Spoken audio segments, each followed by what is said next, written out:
नमस्कार भारत। जय हिंद साथियों, कैसे हैं? आशा करता हूं कि आप सब बहुत अच्छे होंगे, अपनी तैयारी को बहुत अच्छी तरीके से कर रहे हैं। विलियम वर्ड्सवर्थ की आपके कोर्स की चौथी और last, fourth and last poem, the solitary reaper. एक सुंदर सी स्कॉटिश गर्ल, स्कॉटलैंड की एक लड़की, और अपने हाथों में कुछ बालियां लेकर, सिकल को लेकर आपके सामने खड़ी है। ये चित्र आपको बहुत सारी चीज़ें बयां करेगा। इस कविता को विलियम वर्ड्सवर्थ ने बिल्कुल बहुत ही अच्छी तरीके से लिखा है, और इस कविता का आनंद बिल्कुल हम लेते हैं। और let's start the poem solitary reaper. Yes, solitary reaper, यही वही 1807 में, 1803 में, जब विलियम वर्ड्सवर्थ अपनी सिस्टर डोरोथी के साथ जब इंग्लैंड के किसी जगह में जाते हैं, तो वहाँ पर इस प्रकार के दृश्य को देखते हैं, और तब ये पोएम पब्लिश करते हैं 1807 में। ठीक है, इसका बहुत ही सुंदर है। ये बेलाड है। बेलाड मतलब एक गीत है। देखो, जिस प्रकार से सोनेट होती है, लिरिक होती है, इस प्रकार से ये बेलाड है। क्या है? बेलाड। ठीक है, तो इस बेलाड को हम पढ़ते हैं। यहाँ पे आपके पास 1 2 3 4 5 6 7 और 8, 8 स्टेंज, 8 लाइन है ना? इसको ऑक्टेव बोलते हैं जनरली। और इसमें स्टेंजा कितने हैं? 4 स्टेंजा से। देखो, हमको धीरे धीरे सारी चीजें पढ़ पता चाहिए। 4 stanza. Let's start without any delay the solitary reaper. Solitary का मतलब होता है एकांत, है ना? एकांत, एलोन।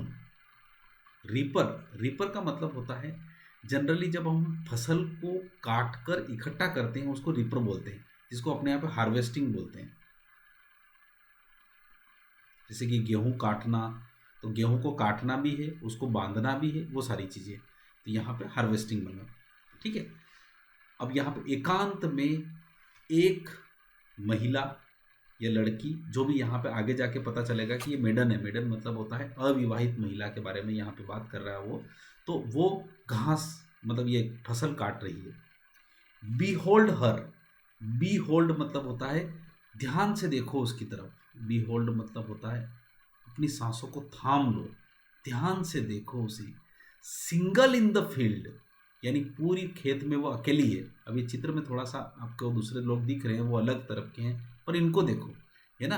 बिहोल्ड हर, अपने ध्यान से देखो। सिंगल इन द फील्ड, एक खेत में वो अकेली है। योन, योन या मतलब होता है दिस। ये ब्रिटिश इंग्लिश का पुराना है। योन का मतलब धीज या देट। देट सोलिटरी हाईलैंड लास, ये हाईलैंड स्कॉटलैंड जो होता है। लास, लास का मतलब होता है गर्ल, जो क्या होता है, स्कॉटिश वर्ड है। SCOTTI, स्कॉटिश वर्ड है। और स्कॉटिश वर्ड में लास को बोलते हैं लड़की। ठीक है, ये। और हाईलैंड, एक स्कॉटलैंड में एक हाईलैंड और लोलैंड दोनों तरफ रहता है। आप स्कॉटलैंड का अगर मैप देखेंगे तो वहां पे दिखेगा। तो दीस यानी देट या दीज सोलिटरी हाईलैंड लास, यानी यहाँ पर हाईलैंड की तरफ एक लड़की जो है। हाईलैंड मतलब एक जगह का नाम है पूरी तरह से, है ना? आप उसको स्कॉटलैंड के मैप में देखेंगे तो एक तरफ हाईलैंड होगा और एक लोलैंड होगा। ठीक है, तो दीज सोलिटरी हाईलैंड लास, यानी यहाँ पर हाईलैंड की एक लड़की जो अकेली है और अकेली फील्ड में दिख रही है। रीपिंग, रीपिंग का मतलब होता है हार्वेस्टिंग कर रही है, मतलब वहां पे फसल काट रही है। एंड सिंगिंग, और गा रही है, बाय हरसेल्फ, यानी खुद ही वो गा रही है। ध्यान से सुनिएगा, मतलब वो फसल काटते हुए गाना गा रही है। अब आप सोचिए, कवि यहाँ पर बताइए, ध्यान से देखिए, एक फील्ड में एक लड़की जो है हाईलैंड लास में फसल को काट रही है और वहां पर खुद एक गाना गा रही है। Stop here. अब एक बात बताओ, कवि यहाँ कहता है कि या तो निहारो, रुक जाओ, और जेंटली पास, या चुपचाप यहाँ से गुजर जाओ।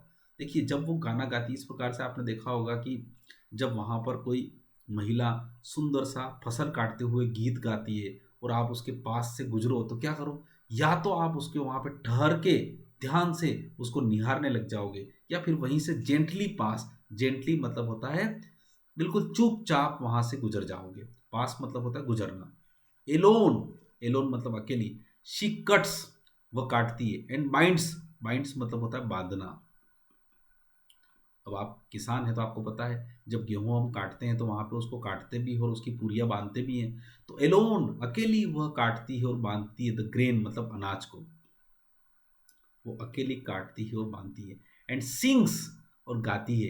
ए मेलंकली स्ट्रेन, स्ट्रेन का मतलब सॉन्ग है ना, मेलंकली मतलब गाना है ना, ग्रे क्या गाती है। अब यहां पे क्या होता है, मेलंकली का मतलब होता है सैडनेस, दुख भरा।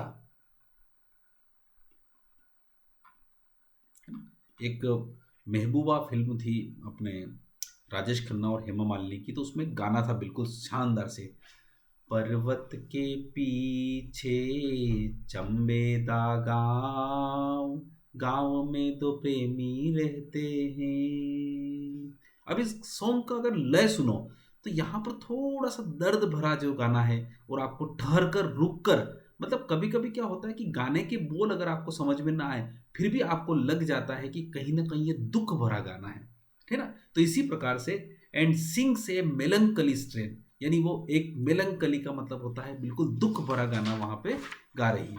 ये दुख भरा गाना का मतलब होता है, जैसे कि आपको यहाँ पर ये होता है, एक वो नगीना फिल्म का भी एक सॉन्ग आपने श्रीदेवी का और ऋषि कपूर का सुना होगा, मैं गा देता हूँ थोड़ा सा।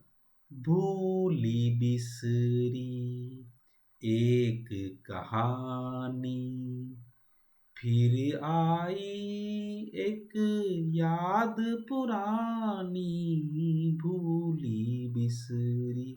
अब देखो ये दोनों जो गाने गाए, इससे क्या लगता है आपको, इन गानों को अगर मैं आज की तारीख में गाऊं और यहाँ पर कोई भी एक ऐसा आदमी जो हिंदी नहीं जानता है फिर भी अगर इन गानों को देखेगा तो वो बोलेगा ये दुख भरे गाने हैं, क्योंकि जब गानों में बिल्कुल ठहराव होता है तो वहां पर मेलंकली सॉन्ग आपको दिखता है।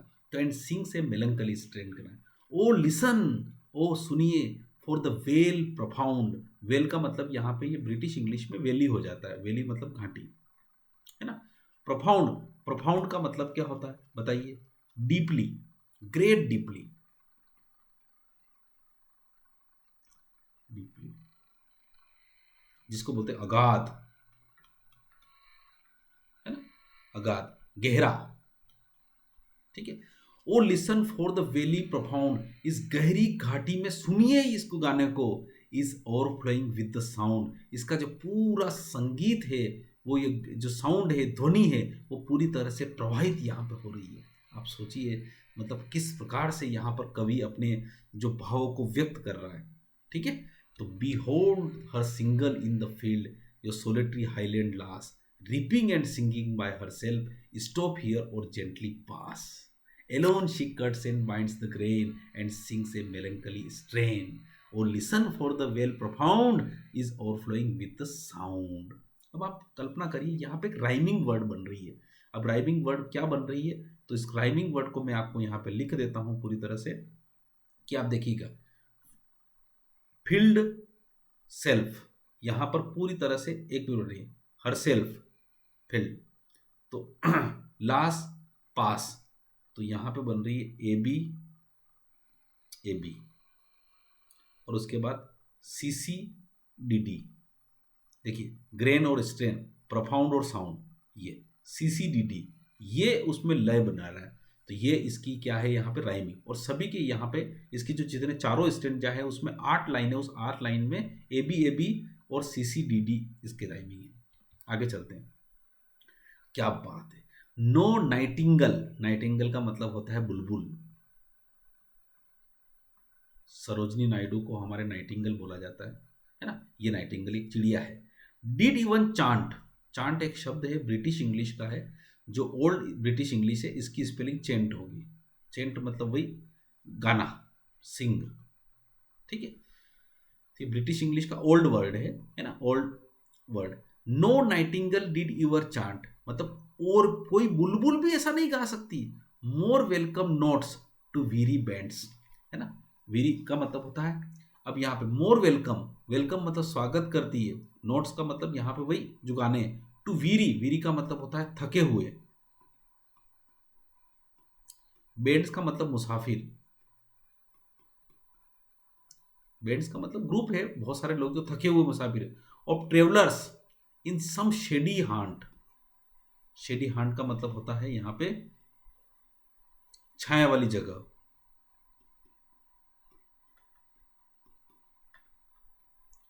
Among Arabian sands, Arabian sands का मतलब होता है मरुस्थल, मान लीजिए इसको,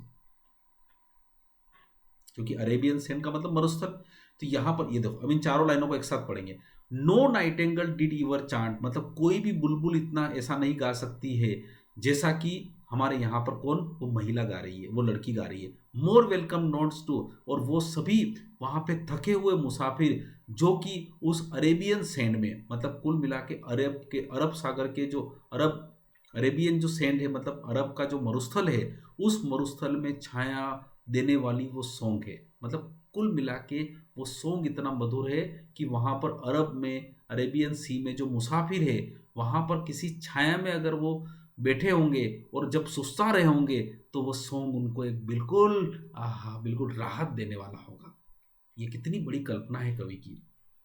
ए वॉइस सो थ्रिलिंग, एक आवाज बहुत ही चौंकाने वाली, बेचैन कर देने वाली आवाज है, थ्रिलिंग, है ना। आप सोचो, मैं तो कह रहा हूँ, दो गाने मैंने जो गाए ना, उनको यूट्यूब पे जाके ना आप सर्च करके और देखना, आप देखना उन गानों के साथ बिल्कुल मजा आ जाएगा। ए वॉइस सो थ्रिलिंग, एक आवाज जो बहुत बेचैन कर दी है।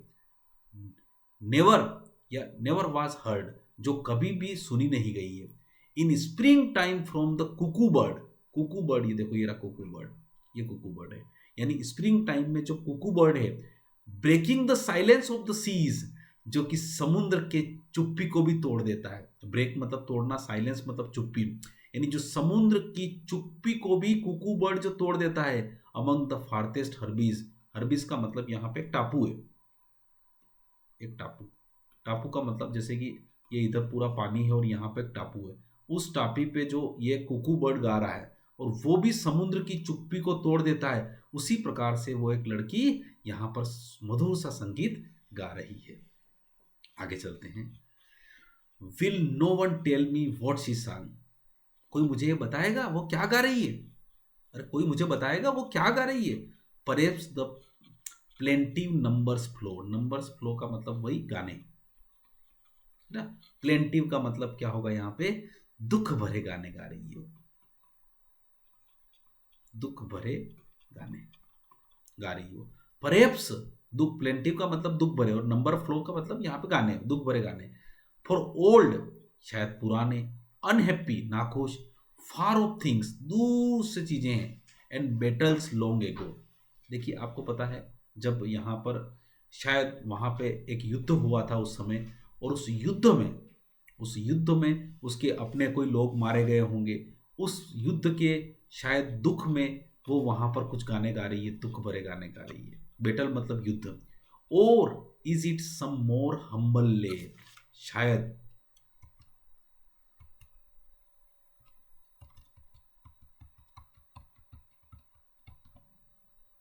और it's some more humble lay, humble lay का मतलब होता है ऑर्डनरी सॉन्ग, हम्बल का मतलब होता है ऑर्डनरी सॉन्ग, ऑर्डिनरी, ले मतलब सॉन्ग, ठीक है। तो यहाँ पर और इट्स सम मोर हम्बल ले, या तो फिर कोई साधारण सा गाना है, फेमिलियर मैटर, या उसके घर में कोई पारिवारिक जो मैटर हुआ है, जो टुडे, यानी घर में कोई लड़ाई झगड़े हो गए हो, यानी डे टू डे जो झगड़े होते हैं, शायद उनका कोई गाना है।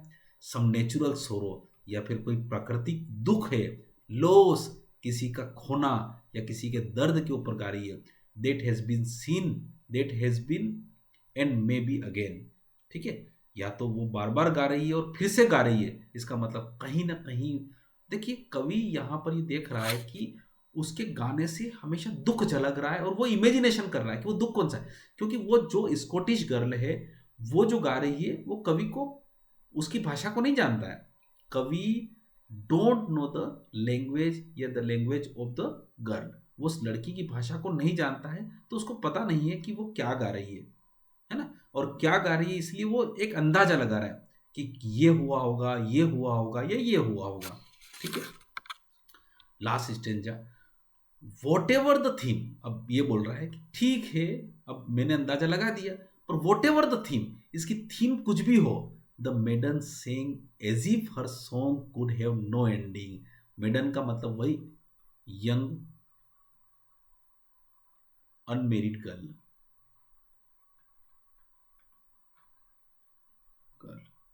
ठीक है। तो यहां पर क्या होता है, वॉट एवर द थीम, मतलब थीम कुछ भी हो, विषय वस्तु कुछ भी हो, मेडन सेंग एज इफ, मानो कि her song could have no ending, मानो कि उसके गाने का कोई अंत नहीं है। I saw her singing at work, at her work, यानी वो अपने काम करते हुए मैंने उसको देखा, सुनते गाते हुए देखा। And over the sickle, sickle मतलब होता है ये हंसिया, जिससे वो फसल काट रही है, इसको बोलते हैं सिकल, है ना, सिकल बेंडिंग झुककर। एंड आई लिसन मोशनलेस, आहा, मैंने सुना, मोशनलेस, मोशनलेस का मतलब होता है रुक कर, स्टिल शांत होकर। As and as I mounted, और माउंटेड मतलब होता है मैंने पहाड़ी पर चढ़ना शुरू किया। पहाड़ी, माउंट का मतलब चढ़ना होता है, माउंट का मतलब चढ़ना, क्या होता है चढ़ना, माउंटेड ऑफ द हिल मतलब होता है पहाड़ी पर चढ़ना शुरू किया मैंने पहाड़ी पर शुरू। The music in my heart, और ये संगीत जो मेरे हृदय में बस गया है। आई बोर, मैं इससे बोर होऊंगा नहीं, उबाने वाला नहीं है। Long after it was heard no more, और बहुत दिनों के बाद मैंने ऐसा संगीत कभी नहीं सुना। यहाँ पे कवि देखो अपने पूरी तरह से चरम पे आ जाता है कि थीम उसकी कुछ भी हो, परंतु जो महिला, जो लड़की गा रही है वो कभी ना खत्म होने वाला सॉन्ग है, आयशा हर सिंगिंग। और उसको कार्य करते हुए अपने, जो देखो आप इमेजिन करिए कि उसके हाथ में हंसिया है और वो सिकल से वो काट रही है और अपने गाने में मस्त हो रही है, मैं वहां पे सुन रहा हूँ रुक कर, शांत होकर। And as I mounted up the hill, और अब मैं उस पहाड़ी पर चढ़ रहा हूँ। The music in my heart I bore, और यहाँ पर जो संगीत है वो मेरा हर्ट को, आई बोर, जिससे मैं बोर होना चाहता हूँ पर नहीं हो रहा हूँ। Long after it was heard no more, और बहुत दिनों के बाद, लॉन्ग आफ्टर बहुत समय के बाद, इट वाज हर्ट ये सुना गया, नो मोर फिर कभी नहीं सुना गया मेरे को वो गाना, फिर कभी कहाँ सुने, बस वहां से गुजर गया, उसके बाद सुनो। ध्यान रखिएगा। इसकी थीम के बारे में बताऊं, ये परीक्षा में अगर पूछा जाए तो इसकी थीम है ever lasting, ever lasting beauty and सोरो, एंड सोरो, ये है, इसको ध्यान रखिए। ये लाइन आए तो इसको ध्यान रखें। एवर लास्टिंग ब्यूटी का मतलब होता है कभी न खत्म होने वाली सुंदरता और दुख, यानी जहां पर सुंदरता और दुख कभी न खत्म होने वाली चीजों का वर्णन किया गया है इसमें, ठीक है। ये इस प्रकार की कविता है। आगे थोड़ा सा चलते हैं अपन। द सोलिटरी रीपर, इसकी छोटे सी जो इसका समरी है उसके बारे में पढ़ते हैं। During his tour of Scotland, यानी स्कॉटलैंड का एक टूर था कवि का, happen to pass by the field, और उसका एक खेत से गुजरना हुआ। There he saw solitary Highland girl, Highland की एक लड़की जो है अकेली गा रही थी song of delicate beauty, beauty को समर्पित, and the charm. She was reaping, वह काट रही थी, एंड सिंगिंग गा रही थी, फॉर हर ओन डिलाइट, अपनी खुशी के लिए। हर सॉन्ग हैड मेलंकली, और उसका जो गाना था वो दुख भरा था।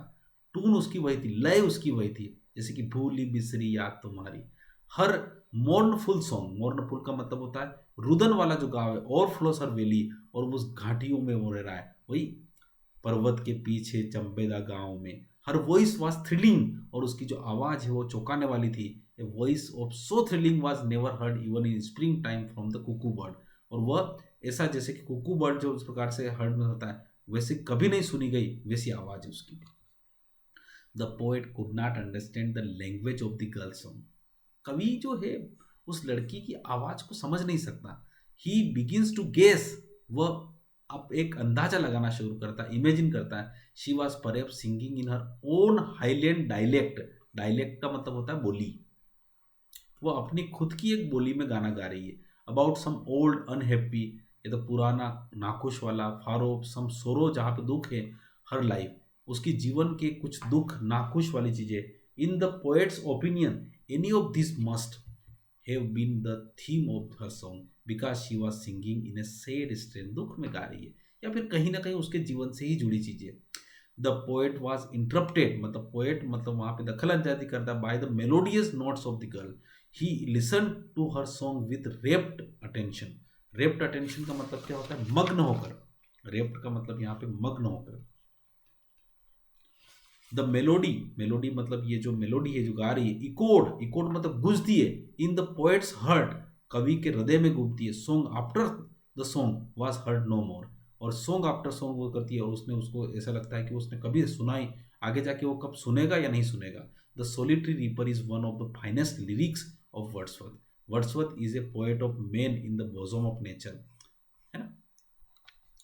The poet's imagination takes a flight, imagination जो होती है उसकी जो कल्पना है वो उड़ जाती है इनटू डिस्टेंट रोमांटिक लैंड्स, वो रोमांटिक लैंड्स में for smiles for the song of the reaper, और वहां पे वो रीपर के सॉन्ग को मतलब यहाँ पे स्माइल करता है, मुस्कुराता है। ही इमेजिन्स दैट, और वह कल्पना करता है कि even the sweet notes of the nightingale in the Arabian desert, जहाँ पर नाइटिंगल जो रहती है वो अरेबियन डिजर्ट में जिस प्रकार से सुखद महसूस करती है, वर नॉट सो चार्मिंग, वह भी उतनी चार्मिंग नहीं है to the hearts of the travellers there, जहां पर वो महिला को संगीत वो जितना चार्म है। इवन द कुकूज, यहाँ पे वो बोल रहा है कुकू जो स्प्रिंग सीजन में वो वॉज नॉट सो थ्रिलिंग, वो भी उतनी चौंकाने वाली नहीं है distant island of the north, जो जितनी वॉइस उसकी है। मतलब यहाँ तुलना कर रहा है कि भाई नाइटिंगल जो गाना गा रही है वो जो अरेबियन डिजर्ट वाले को, अरेबियन जो ट्रेवलर है वहां पर उनको जितना चार्म करता है उससे भी मधुर आवाज है उसकी। Indeed the solitary reaper is one of the most romantic poems, ये रोमांटिक पोएम है, ध्यान रखिएगा। 1798 में विलियम वर्ड्सवर्थ और जो आपका कोलरिज है ना, सैमुअल टेनिस जो टेलर कोलरिज है, उन दोनों ने मिलकर रोमांटिक एज की शुरुआत करी थी, और जो आपका लिरिकल बेलाड्स जो है वहाँ पे पब्लिश किया था, और वहीं से रोमांटिक एरा की शुरुआत होती है। और a very common incident has been more uncommon in the poem by poet's imagination, यहाँ पर एक छोटा सा भाई एक चीज़ है, फसल काटती हुई महिला एक कॉमन इंसिडेंट है, पर उसको एक कवि ने अपनी कविता में अनकॉमन कर दिया, ठीक है, अपनी कल्पना से।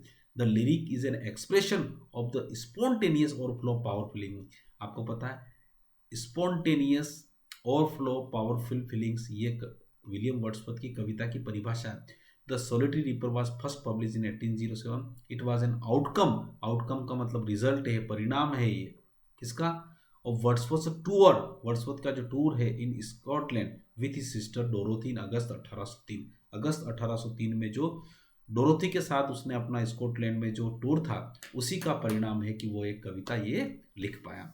विलियम वर्ड्सवर्थ हमारे यहाँ पे देखो, मैं आपको अच्छी तरह से बताऊं कि विलियम वर्ड्सवर्थ यहाँ पे 4 पोएम हमारे कोर्स में थी। सबसे पहले पोएम थी I wandered lonely as a cloud, उसके बाद दूसरे नंबर की पोएम थी हमारी